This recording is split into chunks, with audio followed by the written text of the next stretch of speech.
रीवा की collector madam को फटकार मिली है और फटकार लगाई है एमपी हाई कोर्ट ने। जबलपुर हाई कोर्ट के जज विवेक अग्रवाल ने रीवा कलेक्टर प्रतिभा पाल को कोर्ट में बुलाया और उनको तगड़ी नसीहत दे दी।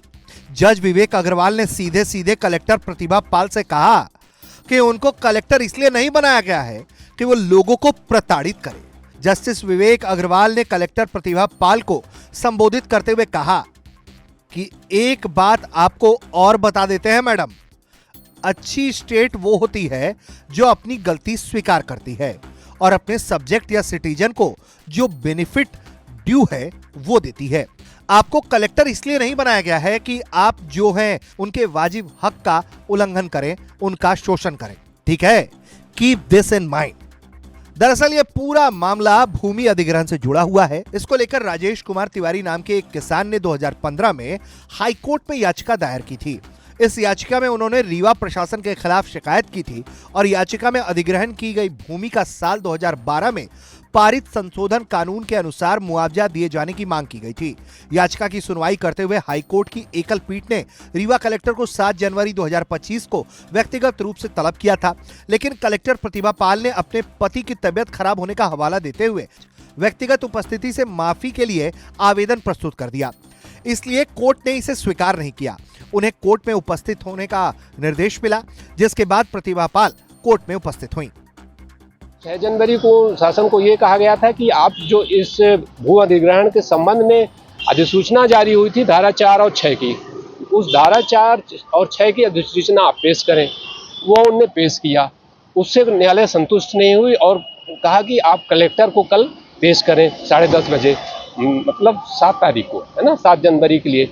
लेकिन कलेक्टर साहिबा, रीवा कलेक्टर साहिबा उपस्थित नहीं हुई और एग्जम्पशन का एक एप्लीकेशन फाइल किया कि हमारे पति महोदय जो बीमार हैं और हम इस कारण से नहीं। लेकिन कोर्ट ने उसको उचित नहीं पाया और उनको एग्जम्पशन नहीं दिया और आदेश किया कि आप हमको 4 बजे फिर से उपस्थित हो। तो वो 4 बजे उपस्थित हुई। कुछ दस्तावेज उन्होंने पेश किया, लेकिन कोर्ट उससे संतुष्ट नहीं हुई। अब कोर्ट ने माननीय उच्च न्यायालय ने उस केस को अगले दिन 8 तारीख के लिए 2:30 बजे के लिए फिर फिक्स कर दिया और 2:30 बजे के लिए फिक्स किया और कलेक्टर महोदय को कहा कि आप पूरे जो भी डॉक्यूमेंट्स हैं उसको आप पहले फाइल करें और पिटिशनर के एडवोकेट को उसको कॉपी दें। कुछ दस्तावेज उन्होंने पेश किया जिनमें कुछ नोटिस वगैरह जारी थी, लेकिन उसकी तामीली पिटिशनर के ऊपर नहीं थी।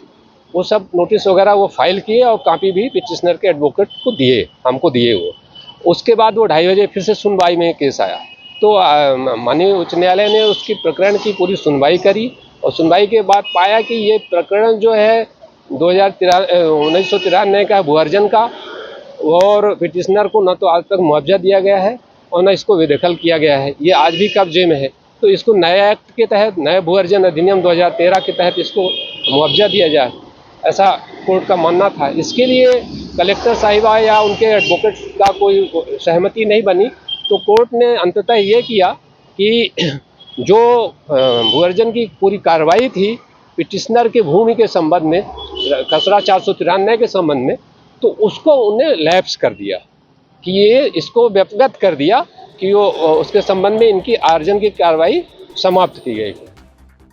रीवा के रहने वाले राजेश कुमार तिवारी के जमीन से जुड़ा हुआ यह मामला है साल 1993 का, जब उसे अधिग्रहित किया गया था। लेकिन जब उन्हें मुआवजा नहीं मिला तो उन्होंने हाईकोर्ट में 2015 में एक याचिका लगा दी, जिसके बाद हाईकोर्ट ने याचिकाकर्ता के पक्ष में फैसला सुनाते हुए आदेश दिया कि इस जमीन से याचिकाकर्ता को बेदखल नहीं किया जाएगा।